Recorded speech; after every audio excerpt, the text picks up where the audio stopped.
जय हिंद दोस्तों, आपका स्वागत है आपके अपने YouTube चैनल AMG के स्टडी पर। दोस्तों, आज हम इस वीडियो में बात करने वाले हैं आरआरबी ग्रुप डी का मैथ का प्रैक्टिस सेट नंबर 6।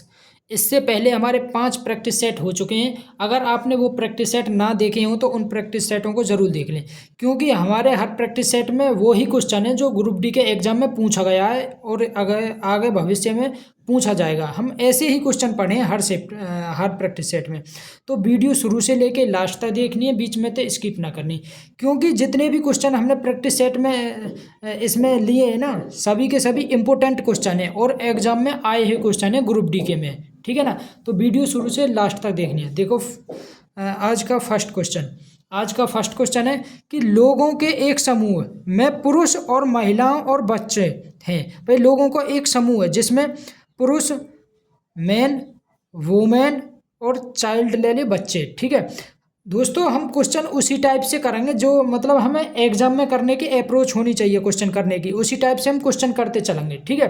तो देखो, पहले क्वेश्चन, लोगों के एक समूह में पुरुष, महिलाएं और बच्चे हैं। यदि उनमें से 40% पुरुष, तो पुरुष कितने दे रखे हैं? 40%। और 35% महिलाएं, और बाकी कितने जो बचे वो बच्चे। तो बच्चे कितने? 40 और 35, 75, 25% हमारे बच्चे हैं गए। ठीक है ना। तो देखो, ये कह रहा हूँ, और उनका औसत वजन 70 किलोग्राम। मतलब ये जो मैंने इनको औसत वजन दे रहा को 70, और वो मैंने इनको औसत वजन दे रहा को 60, और चाइल्ड मतलब बच्चों का औसत वजन कितना दे रहा को 30।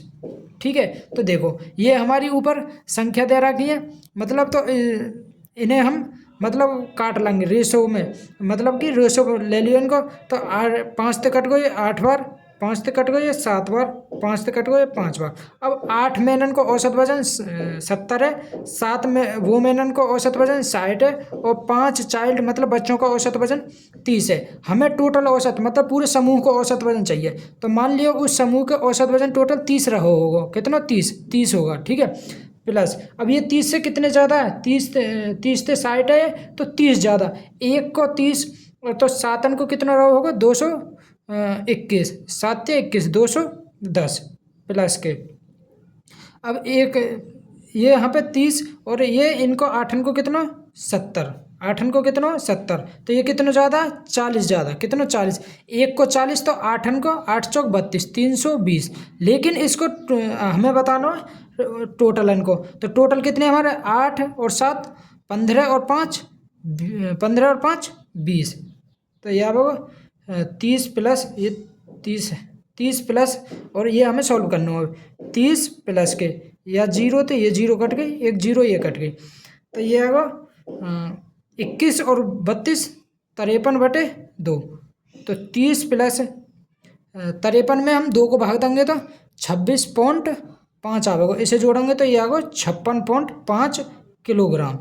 56.5 किलोग्राम। तो ऑप्शन नंबर सी हमारा राइट आंसर आ जाएगा। दोस्तों, अगर आपको कोर्स कंप्लीट है और उसके बाद ये प्रैक्टिस सेट हमें लगाने हैं, क्योंकि उन पता ही ना पड़ेगी तुम्हें कैसे क्वेश्चन है रहे, मतलब कैसे करना हो हमें, अगर कोर्स कंप्लीट ना। तो ठीक है। और ये ट्रिक है करने की, ऐसे ही हमें ये एग्जाम में करना है। नेक्स्ट क्वेश्चन देखो। नेक्स्ट क्वेश्चन है हमारा, समतल भूमि पर खड़ी एक मीनार की छाया सूर्य की ऊंचाई 30 होने पर 60 की तुलना में 40√3 मीटर अधिक लंबी पाई जाती है। मीनार की ऊंचाई बतानी है। तो देखो, इसको कहने को मतलब ये है कि ये कोई मीनार है। ठीक है। पहले इससे 30 डिग्री, देखो एक बात हमें ध्यान रखनी है, मीनार से हम जितनी दूर जाएंगे तो एंगल मतलब कोण भी हमारा इतना ही छोटा है तो चलो जाओ। तो पहले 60 डिग्री को कोण बनना है, तो पहले 60 डिग्री को इसके पास बनेगा, फिर ये बनना 30 डिग्री को, 30 डिग्री को कोण इससे दूर बनेगा। ठीक है। जितनी हम दूर जाएंगे इतना ही हमारा कोण छोटा है तो चलो जाओ। ठीक है। तो और एक बात और हमें याद रखनी है कि अगर ये 90 डिग्री को, तो ये हमारा मान लो 60 डिग्री को, तो 60 डिग्री मतलब 60 डिग्री के सामने √3, और ये 30 को 30 के सामने 1 आ वगैरह, 30 के सामने 1। ठीक है। तो देखो 60 के और हमें ये भुजा मतलब कि इसकी ऊंचाई ही तो बतानी है हमें, ये रो मीनार की ऊंचाई बतानी है। और ये कितना अधिक है वो? 40√3, ये अधिक है वो। ठीक है। तो देखो, अगर हमने इसको एंगल 60 लगा तो 60 के सामने √3, मतलब कि इसकी भुजा की लंबाई ऊंचाई इसकी √3 रही होगी, लेकिन और ये अब ये वाली भुजा हमारी, अब देखो ये 60 ये 90 तो ये 30 रहा होगा, 30 के सामने 1, ये हमारी 1 मीटर आ गई, मतलब 1 मीटर दे रखी है, 1 मीटर आ गई। अगर हम 30 लेंगे या एंगल है 30 लेंगे तो ऊंचाई कितनी आ गई हमारी 1, भाई 30 के सामने 1, तो ये हमारा 60 है जाओ, 60 के सामने 60 डिग्री कोण लेंगे तो 60 के सामने √3। अब देखो एक बार तो कह रहा हो कि इसकी लंबाई 1 रही होगी, और एक बार कह रहा हो कि इसकी लंबाई √3 रही होगी, लेकिन लंबाई तो हमारी सेम रहनी चाहिए, मतलब जो ये ऊंचाई है इसकी सेम रहनी चाहिए। तो √3 की मल्टीप्लाई जो ये यहाँ पे हुई है, √3 की मल्टीप्लाई यहाँ पे है जाएगी, तो ये आ गई √3 में √3 की मल्टीप्लाई करेंगे 3 आ जाएगी। अब यहाँ तक तो ये इसकी लंबाई 1 है, तो ये बची कितनी 2, भाई बची कितनी है 2, तो 2 की वैल्यू दे रखी 40√3, 1 की वैल्यू 2 तो ये कट जाएगा, ये आ गई 20√3। हमें इसकी ऊंचाई चाहिए, ऊंचाई कितनी दे रखी है कि √3, तो √3 की इधर मल्टीप्लाई कर देंगे, तो √3 में √3 की मल्टीप्लाई करेंगे तो 3, 20 गुणा 3 बराबर 60, कितना 60 मीटर। तो इसकी ऊंचाई कितनी आई 60 मीटर। ऑप्शन नंबर बी हमारा राइट आंसर आ जाओ, 60 मीटर। नेक्स्ट क्वेश्चन देखो, नेक्स्ट क्वेश्चन है एक धनराशि को 12.5% वार्षिक साधारण ब्याज पर निवेश करने पर 2 वर्ष बाद 8250 रुपये हो जाते हैं। मतलब कि साधारण ब्याज पर हमने किसी को धन दो 12.5% वार्षिक दर से, और 2 वर्ष के बाद वो धन कितना होगा 8250 रुपये। तो हमें साधारण ब्याज बतानी, साधारण ब्याज कितनी मिली, तो हमें ब्याज कितनी मिली, ठीक है। कोई भी है हमारे पास जो भी धन है वो सब चीज़ मतलब कि वो धन हमारा 100% है, ठीक है 100%। साधारण ब्याज हर वर्ष समान हो, तो 1 वर्ष में 12.5%, 2 वर्ष में कितने है 25%, भाई 12.5 और 12.5 25%, तो हमारा कितनी ब्याज मिली हमें 25% की ब्याज मिली। तो मिश्र धन कितना होगा हमारा, मूलधन 100% और 25% की ब्याज मिल गई, तो मिश्र धन है 125%। तो 125% मिश्र धन हमारा दे कितना रखो इसमें 8250, 1 की वैल्यू 8250 बटे 125, तो 25 से काट दिया, ये कट को 25 पंजे 125, 25 थी 75, 5 25 थी 75, 7 25 थी 75, 330 बटे 5, फिर 5 से कट जाओगे, ये 5 से कट गया, 5 छिन 30, 5 छिन 30 और 5 छिन 30 और 5 छिन 30, ये कितना होगा 66। 1 की वैल्यू कितनी आ गई हमारी 66, 1% की वैल्यू 66। हमें ब्याज कितनी, हमारे पास ब्याज कितनी मिली हमें 25%, भाई सिंपल इंटरेस्ट पहले वर्ष के लिए है 12.5%, फिर दूसरे वर्ष के लिए है अभी 12.5%, तो 2 वर्ष में कितनी ब्याज मिली हमें 25%। हमें 25% की वैल्यू चाहिए, तो 25 की इधर मल्टीप्लाई कर देंगे, 25 की इधर मल्टीप्लाई कर देंगे, तो 25 छिक्का 150, 15 25 छिक्का 150 और 150 और 15 165, तो कितना होगा 1650 रुपये, 1650। ऑप्शन नंबर बी हमारा राइट आंसर है जाओ 1650। नेक्स्ट क्वेश्चन देखो,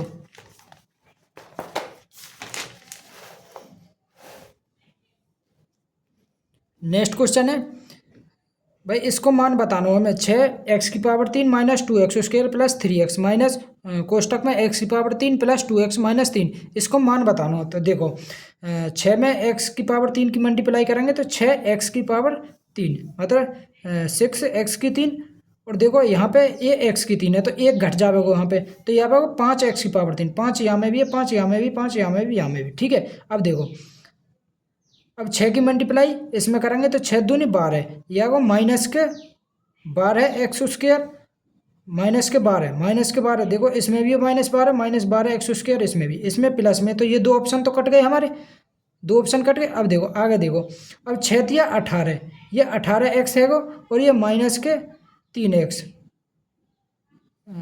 6 तिया 18, 6 तिया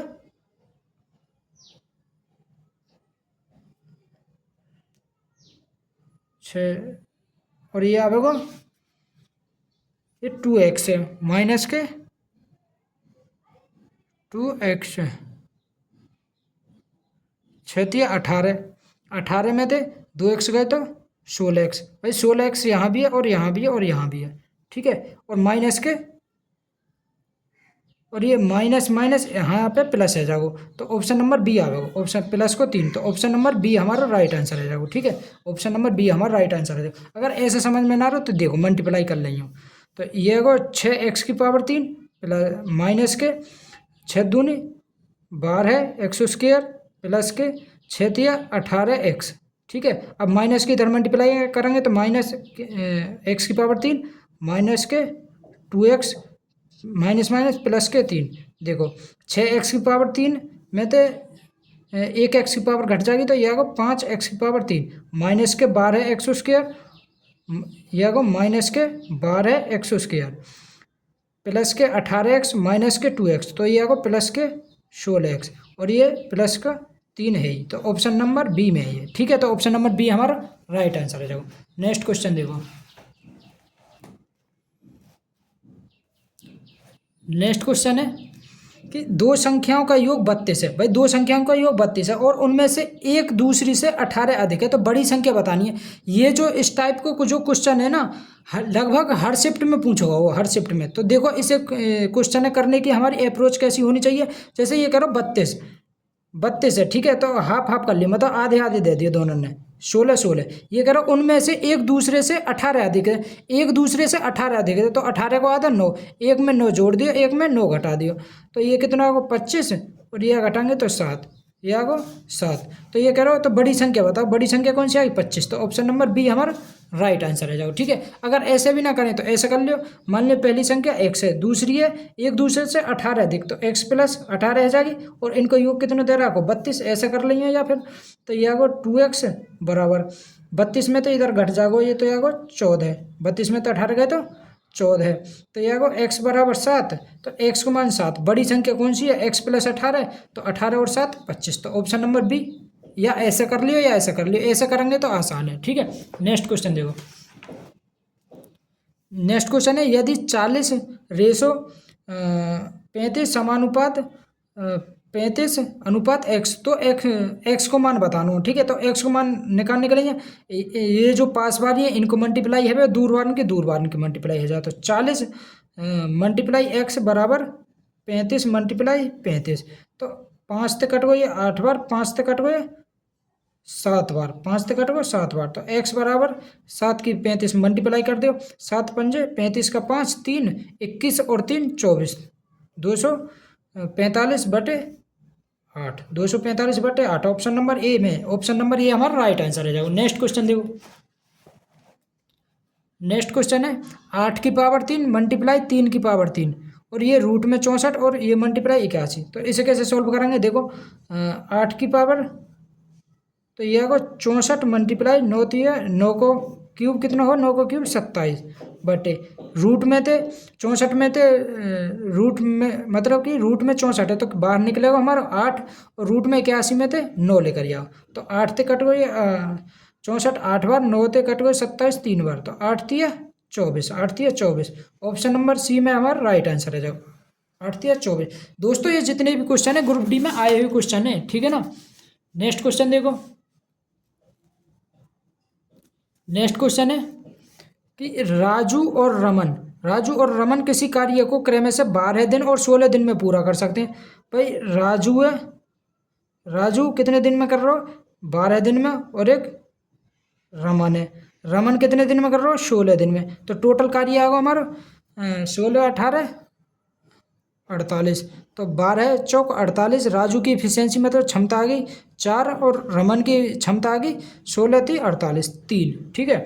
यदि वे राजू से काम शुरू करके वैकल्पिक दिनों पर काम करते हैं, वैकल्पिक दिनों का मतलब एक दिन छोड़ के, मतलब पहले दिन राजू करेगा फिर अगले दिन रमन करेगा, ऐसा काम कर रहे हैं, तो काम कितने दिन में पूरा होगा।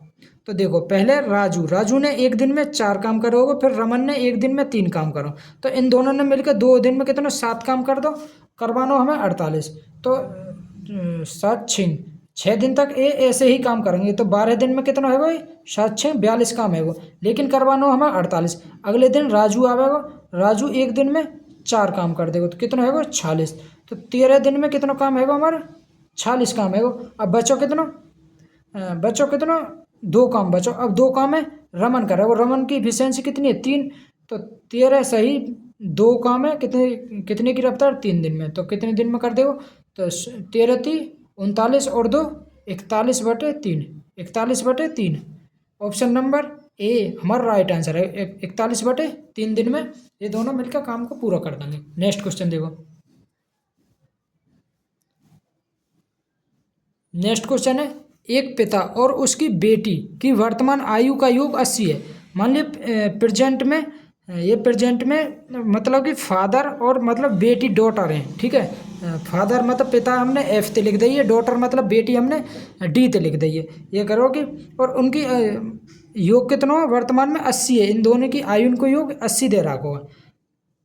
आगे पढ़ो, ये करो 8 वर्ष पहले पिता की आयु, भाई 8 वर्ष पहले तो माइनस के 8 वर्ष पहले पिता की आयु अपनी उसकी बेटी से बेटी की आयु से 7 गुनी थी। तो पिता की आयु 7 हैगी, बेटी की आयु 1 हैगी। ये 8 वर्ष पहले की बात है। तो अगर इनको 8 वर्ष पहले योग देखो जाओ तो कितना होगा, 8, ठीक है।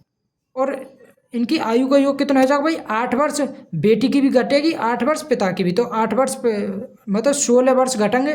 तो 8 वर्ष पहले इनकी आयु का योग कितना होगा, तो 80 में तो 16 गए तो 64, कितना 64। लेकिन यहाँ पे हमारा कितना हो, 8, इससे कितना गुनो, 8 गुनो, कितना 8 गुनो, ठीक है। तो देखो इसकी 8 वर्ष पहले पिता की आयु रही होगी 8 से, 8 की मल्टीप्लाई करते हो, यहाँ भी 8 की। पिता की आयु रही होगी 56 वर्ष और बेटी की आयु रही होगी 8 वर्ष, 8 वर्ष पहले। और अब वर्तमान में कितनी, तो 8 जुड़ जाएंगे तो ये वर्तमान में हैगी 16 वर्ष, वर्तमान में 16 वर्ष। और इसकी कितनी हैगी 56 और 8 64 वर्ष। देखो 64 और 16 80 हो हमारे। तो ये पूछ रहा हो कि 8 वर्ष बाद बेटी की आयु बतानी है। अब से 8 वर्ष बाद बेटी की आयु, भाई वर्तमान में 16 वर्ष, 8 वर्ष बाद कितनी है जाएगी 24 वर्ष। कितने, बेटी की आयु 24 वर्ष। ऑप्शन नंबर डी हमारा राइट आंसर है, 24 वर्ष। नेक्स्ट क्वेश्चन देखो। नेक्स्ट क्वेश्चन कह रहा हूँ, एक निश्चित बिल पर 32% की छूट, भाई 32% की छूट दी गई कोई बिल है, ठीक है ना। और 20% की 2 क्रमिक छूट। अब देखो क्रमिक छूट के लिए हम सक्सेसिव पर फॉर्मूला लगा दें तो 20% की 2 क्रमिक छूट के बीच अंतर 25 है। तो 20% की 2 क्रमिक छूट, तो ये इस फॉर्मूला लगा दें हम, X plus Y plus minus XY/100। इस फॉर्मूला तो निकाल लेंगे हम क्रमिक छूट वाले। तो -20 माइनस माइनस प्लस के 20 मल्टीप्लाई 20/100, ये 2 जीरो 2 जीरो कट गई। ये आगो -40 और ये प्लस को 4, ये आगो -36। इन दोनों के बीच को अंतर कितना आगो, 4 आगो। और सवाल में कह रहा हूँ इनको अंतर कितना दे रहा को, 25। तो 4 की वैल्यू 25, मतलब 4% आओ तो 4 की वैल्यू 25। तो ये कह रहा बिल की वास्तविक राशि कोई भी है अपने अंदर, कोई भी चीज़ है अपने मतलब 100% हो, तो 100% बनाने के लिए इसे 25 की मल्टीप्लाई इधर कर देंगे, 25 की मल्टीप्लाई इधर कर देंगे। तो 100% की वैल्यू कितनी आ गई टोटल, 25 का वर्ग 625, कितना 625, ये हमारा आंसर है, ठीक है ना। तो बिल की वास्तविक राशि कितनी है, 625। ऑप्शन नंबर डी हमारा राइट आंसर है, 625। नेक्स्ट क्वेश्चन देखो।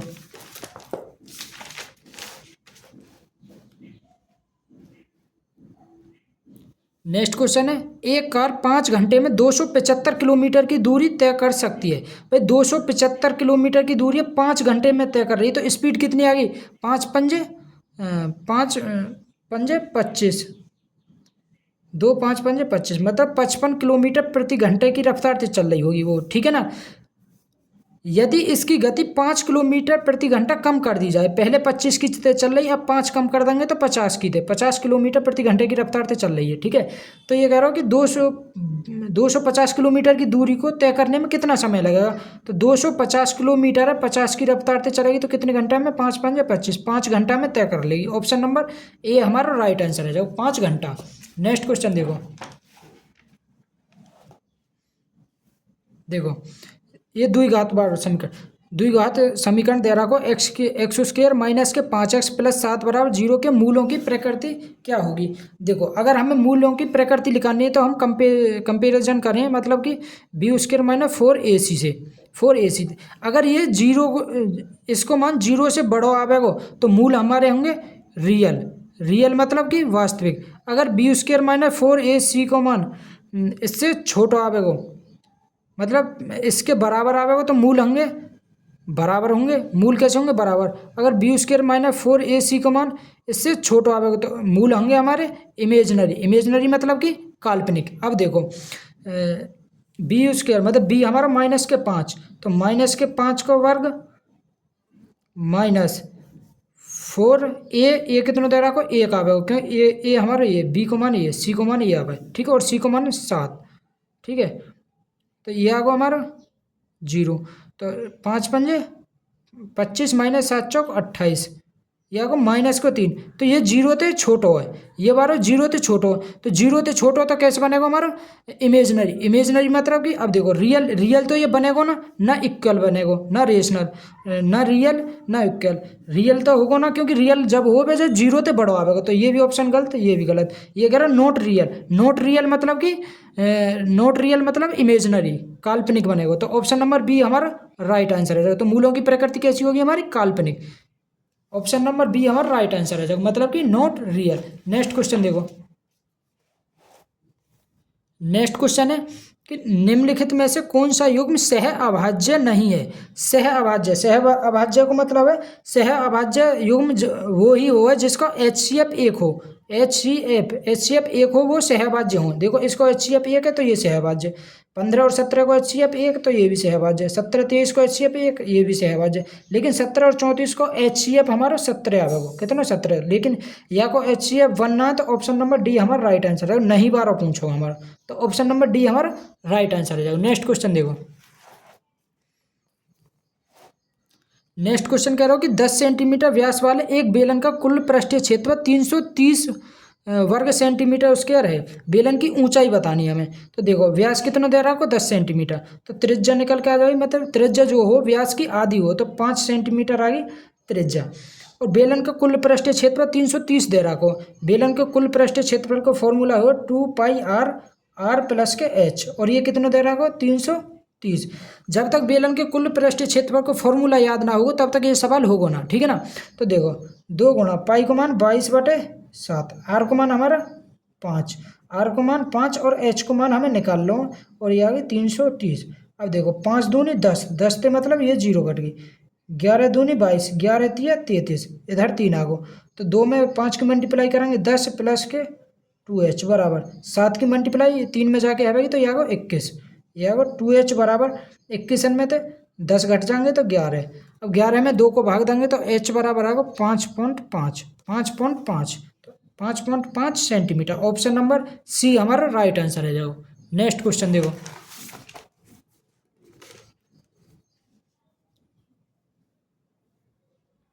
नेक्स्ट क्वेश्चन है हमारा 6p² माइनस के 5p माइनस 6 बराबर 0 के मूल ज्ञात कीजिए। ठीक है, देखो इसे जो द्विघात वाले समीकरण ऐसे आवे जिनके हमें मूल बताने, उनकी ट्रिक है। ट्रिक ये है कि अगर यहाँ पे माइनस माइनस है, अगर यहाँ ये एक ईरो माइनस एक ईरो माइनस, अगर माइनस माइनस है तो मूल होंगे हमारे प्लस माइनस में। मूल कैसे होंगे? प्लस और माइनस। अब देखो 6 छिंग 36, 6 छिंग 36, 36। ठीक है, अब देखो दो संख्या ऐसी बताओ जिनमें गुणा करके 36 आवे और घटा के ये वाली 5 आना चाहिए। तो 9 और 4, 9 चौक 36, मतलब गुणा करके 36 और घटाएंगे तो 9 में थे 4 गया था 5, कितना हो 5। अब देखो सबसे पहले हम बड़ी वाली संख्या लिखें, बाद में हम छोटी वाली संख्या। तो 9 और 4, 9 और 4, 9 और 4। ठीक है, अब इसके बाद अगर यहाँ पे कुछ संख्या दे रखी है इसके संग, उसके अरबारे के संग अगर कुछ संख्या दे रखी है तो उसे बटे में लिख दें। अगर यहाँ पे कुछ संख्या ना होती तो मूल हमारे यही है जाते, ये दे रखी है तो बटे में 6, तो काट दियो। ये आगो 3 थे, 3 तिया 9, 3 दूनी 6, तो 3/2 और माइनस के 2 थे, 2 बार 2 थे 3 बार, तो माइनस के 2/3, 3/2 और माइनस के 2/3, 3/2, 3/2 और माइनस के 2/3। ऑप्शन नंबर ए हमारा राइट आंसर है। जाओ ठीक है, ऑप्शन नंबर ए। तो इसके मूल होंगे माइनस के 2/3 और 3/2। इन्हें आगे पीछे लिख दियो, इससे कोई दिक्कत ना। नेक्स्ट क्वेश्चन देखो। नेक्स्ट क्वेश्चन है, देखो एक ये बहुभुज का ये जो क्वेश्चन है ये मतलब जितनी भी शिफ्ट हुई ग्रुप डी की सब में पूछा हुआ ये क्वेश्चन, तो ये भी इम्पोर्टेंट टाइप है हमारा। इस टाइप के क्वेश्चन हमें करने ही करने हैं। नेक्स्ट देखो, एक नियमित बहुभुज में भुजाओं की संख्या ज्ञात करनी है यदि इसका प्रत्येक आंतरिक कोण 160। अगर देखो बहुभुज के आंतरिक कोण और बाह्य कोण का योग कितना होगा 180, मतलब इंटरनल एंगल और एक्सटर्नल एंगल का योग 180 होता है। ठीक है, तो एक्सटर्नल एंगल मतलब कि बाह्य कोण और इंटरनल एंगल में से मतलब अंत्य कोण, तो अंत्य कोण कितना दे रहा है 160 और बाह्य कोण आएगा हमारा 20, क्योंकि दोनों का योग हमारा 180 होना चाहिए। तो ये अगर हमें बहुभुज की भुजन की संख्या निकालनी है, भुजन की संख्या निकालनी है तो 360 बटे इंटरनल एक्सटर्नल एंगल, तो 360 बटे एक्सटर्नल एंगल में बाह्य कोण कितना 20, दो ते जीरो ते जीरो, दो ते कट गए 18 बार, तो कितने आ गई भुजन की संख्या 18। ऑप्शन नंबर डी हमारा राइट आंसर है। जाओ नेक्स्ट क्वेश्चन देखो। नेक्स्ट क्वेश्चन है, एक दुकानदार एक वस्तु को 25% के लाभ पर बेचता है। तो देखो कोई 100 की चीज़ ही 25% के लाभ पे बेचेगा तो 125 रुपये की बेची होगी, और बेईमानी से वास्तविक वजन से 30% कम वजन का उपयोग करता है, लेकिन वो 30% वजन कम तोल लो। ठीक है, उसे देना तो पूरा 100% वजन हो, लेकिन वो 30% कम तोल लो, तो कितना 70% वजन तोलो होगा। ठीक है, तो उसका कुल लाभ बताना, तो कुल लाभ लिखा दो 100 थे ये 100 कट गो, 5 से कट गो ये 14 बार, 5 से कट गए 25 बार, तो कि 14 की चीज़ 25 में बेकी तो लाभ कितने को 11 को, कितने पे 14 पे, परसेंटेज के लिए 100 या वो 1100 बटे 14। अब 14 सट्टे 98, अब भाग देंगे तो 14 सत्ते 98, 7 बार 7 option, option number B start है हमारा, तो ये आ जाओ 78.57। अगर हमें 4 ऑप्शन दे रखे तो हम पूरे पूरे क्यों भाग दे रहे हैं। अब दे 110 है, 110 में 14 को भाग देंगे, 14 सत्ते 98, तो 7 बार जाएगा, 14 सत्ते 98, 7 बार 7, एक ही ऑप्शन है स्टार्ट है हमारा बी ऑप्शन, तो ऑप्शन नंबर बी हमारा राइट आंसर है। जाओ पूरा भाग देने से क्या फायदा है हमारा। नेक्स्ट क्वेश्चन देखो।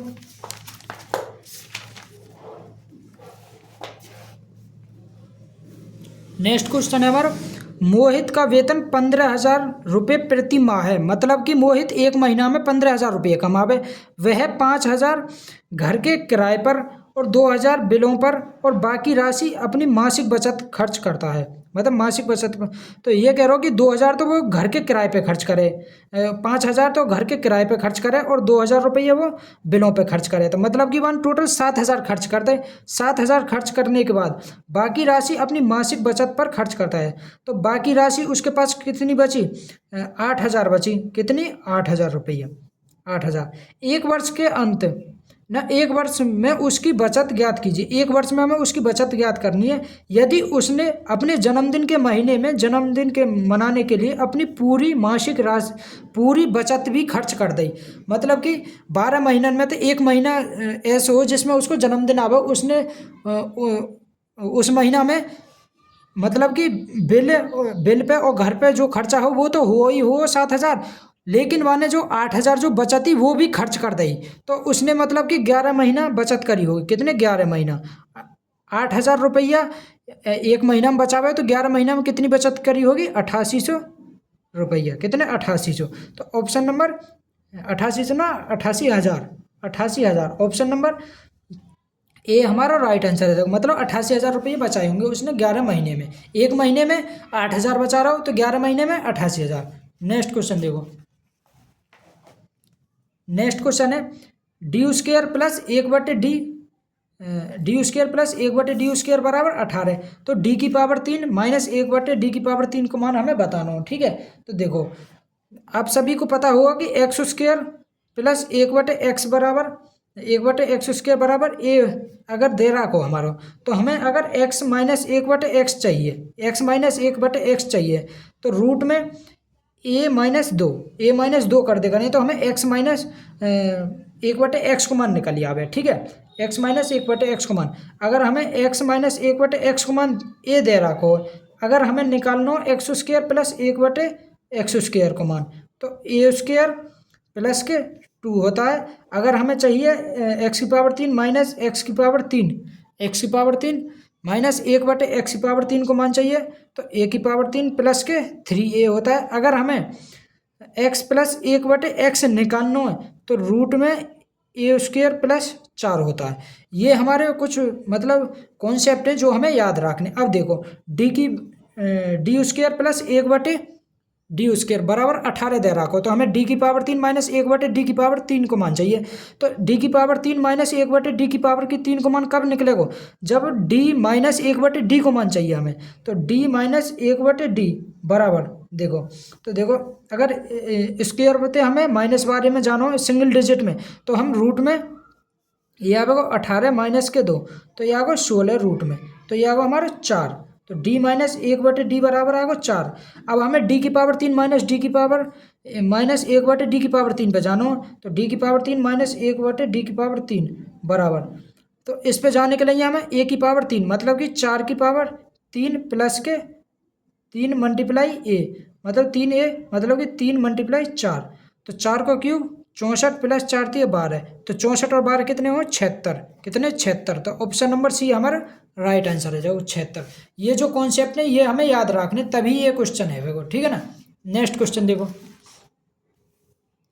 नेक्स्ट क्वेश्चन है हमारा 1/3 इसकी पावर दे रखी है -3 प्लस 1/5 इसकी पावर दे रखी है -4 प्लस 1/15 इसकी पावर -2। तो ये 3 इधर ऊपर जाकर देखो ये -3 है, तो ऊपर जाके प्लस को, तो ये माइनस को, तो ये आएगा ऊपर जाकर प्लस को 3 प्लस ये आएगा 1/5 की पावर -4 है, तो ये आएगा 5 की पावर 4 प्लस, और ये 15 की पावर आएगा 2। सॉल्व कर दिया अब इसे। 3 की पावर 3 27 प्लस 5 की पावर 4 कितना हमारा 625 होता है, और 15 की पावर 2 15 को वर्ग 225, इसे जोड़ दो। तो यहाँ 225 से जोड़ो 10 4 5 850 में 27 जोड़ दियो 7 7 877 ऑप्शन नंबर ए हमारा राइट आंसर है जाओ 877। नेक्स्ट क्वेश्चन देखो, next question 325 multiply 5 plus 31 multiply 21 minus के 22 मल्टीप्लाई 63 -52 को इसको मान चाहिए हमें, ठीक है। तो इसको मान कैसे निकालेंगे? तो देखो 325 में 5 की मल्टीप्लाई करो, 5 पंजे 25, 5 दूनी 5 दूनी 10, 10 और 2 12 का 2 हासिल 1, 15 और 1 16, 1625 प्लस के 31 में 21 की मल्टीप्लाई करो, 31 में 21 की मल्टीप्लाई करेंगे तो 1 या वो 3 और 2 5 और या वो 651, कितना 651 माइनस के 22 मल्टीप्लाई 63 में थे 52 घटाएंगे तो कितना आएगा 11, कितना 11। तो या इन्हें जोड़ दियो 651 6 7 12 को 2 हासिल 1 2276 और इसकी मल्टीप्लाई करेंगे तो 11 दूनी 22 11 दूनी 22 11 दूनी 22 और 2 24 224 घटा दियो 242 सॉरी 242 घटाना हमें, तो यह आगो 4 3 देखो 34 सिर्फ यही में दे रहा को, तो ऑप्शन नंबर सी ही है जाओ, ऑप्शन नंबर सी है जाओ क्योंकि इसी में दे रहा को लास्ट में 34। अगर पूरा घटाना चाहें तो घटा लियो 20 34 कितना होगा 20 34, ऑप्शन नंबर सी हमारा राइट आंसर है जाओ। नेक्स्ट क्वेश्चन देखो, नेक्स्ट क्वेश्चन है हमारा कि 108 और 144 को HCF बताना हमें। 108 और 144 इसको हम HCF कैसे निकालेंगे? तो देखो इसको HCF 108 और 144 को HCF, तो इसको अंतर देखेंगे, इसको अंतर कितना होगा 36। देखो 36 थे ये भी कट जाएगा 3 बार और 36 थे ये भी कट जाएगा 4 बार, तो इसको HCF 36 है, ऑप्शन नंबर ए हमारा राइट आंसर है जाएगा 36। नेक्स्ट क्वेश्चन देखो, नेक्स्ट और आखिरी क्वेश्चन ये कह रहा हो कि ये संख्या दे रहा है कि 543 769 552 342 245। तो ये कह रहा हो यदि प्रत्येक संख्या के पहले अंक में ये संख्या को ये पहलो अंक ये दूसरो तीसरो पहलो दूसरो तीसरो पहलो दूसरो तीसरो ऐसे ये अंक दे रखे हैं, ठीक है। तो संख्या के पहले अंक में एक जोड़ा जाता है, तो संख्या के पहले अंक में एक जोड़ा जाता है, तो मतलब कि इस 5 में एक जोड़ देंगे तो 6, तो ये होगा 643, इसमें एक जोड़ेंगे तो 869 और इसमें पहले अंक में एक जोड़ना हमें, ये पहला अंक ये दूसरा ये तीसरा, तो ये होगा 652 और ये होगा 442 और ये आएगा 345। एक जोड़ा जाता है तो संख्या में पहला अंक उसकी संख्या के तीसरे अंक से पूर्णतः विभाजित होगा। भाई कितनी संख्या को पहला अंक उस संख्या के तीसरे अंक से पूर्णतः विभाजित होगा। अब देखो ये 6 इस 3 से पूरी तरह डिवाइड है, तो एक तो संख्या हमारी ये है गई। 8 ये 9 से डिवाइड ना होगी। अब देखो 2 से ये 6 पूरी डिवाइड है, एक संख्या हमारी ये है गई। ठीक है, अब 2 ते ये 4 भी डिवाइड है, एक संख्या ये है गई। और ये 3 5 तो डिवाइड ना, तो कितनी संख्या है ऐसी? 3 संख्या। ऑप्शन हमारे लिख ना पाए, हमें ध्यान ना रही। तो ठीक है, तो ऑप्शन नंबर जिसमें 3 दे रखा होगा हमारा राइट आंसर है जाएगा। मतलब 3 संख्या ऐसी हैं जो मतलब उसके पहला अंक तीसरे अंक से पूरी तरह डिवाइड है जा। ठीक है, तो दोस्तों वीडियो पसंद आई हो तो वीडियो को लाइक शेयर और कमेंट जरूर करें। अगर आप हमारे यूट्यूब चैनल पर पहली बार आए हो तो यूट्यूब चैनल को सब्सक्राइब जरूर करें। ठीक है, बेस्ट ऑफ लक।